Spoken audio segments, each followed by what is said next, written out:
Bueno, buenas tardes.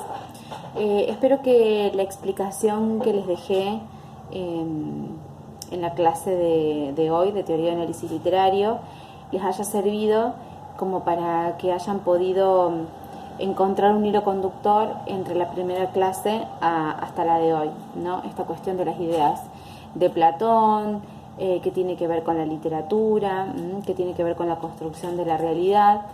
Este videíto es muy cortito, pero quiero explicarles o que escuchen, digamos, con mis propias palabras, esta cuestión de empezar a pensar un concepto de literatura. La literatura es muy difícil, el concepto es muy difícil de definir.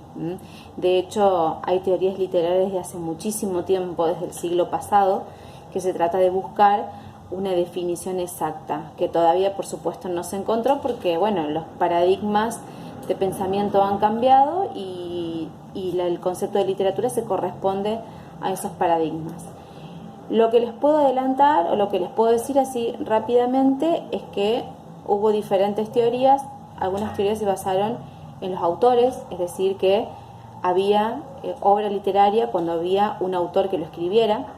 Después la mirada se corrió hacia la obra literaria en sí, es decir, había obra literaria cuando había una obra física literaria, ¿sí? Es decir, había literatura cuando había una obra literaria para leer.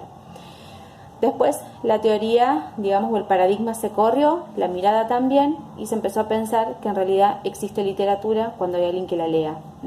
Entonces acá aparece la figura del lector y de esta cuestión del pacto de lectura que hacen un escritor y un autor. ¿Sí? Porque no existe literatura si no hay nadie que la lea, como no existen películas, no existe cine si no hay nadie que lo mire. Y esto me lleva directamente a explicarles lo que les dije antes en la clase de hoy que subí a la plataforma, que hay dos características fundamentales de la literatura que son la ficción y el uso particular del lenguaje. ¿Sí? Ya vamos a ver más profundamente en prácticas de oralidad, lectura y escritura cuáles son todas las funciones del lenguaje. ¿Sí? La literatura o la función literaria es una función que tiene el lenguaje que la vamos a profundizar en Teoría de Análisis Literario 1. ¿Sí? Bien, ¿qué quiere decir esto? Lo mismo que les expliqué, es usar el lenguaje, esa capacidad que tiene el ser humano, que codificamos a través de una lengua, ¿sí? Decir cosas distintas, pero usando el mismo código, ¿sí? O quizás decir lo mismo, pero usando el lenguaje de manera diferente. ¿Qué significa esto? Que la combinación de las palabras que pertenecen al código hace que surja algo bello o algo estético. Por otro lado, el concepto de ficción, ¿qué significa? Ficción significa que es un invento, que es algo creado.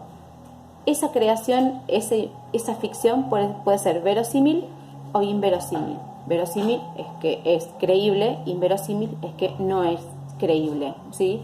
¿Qué significa esto?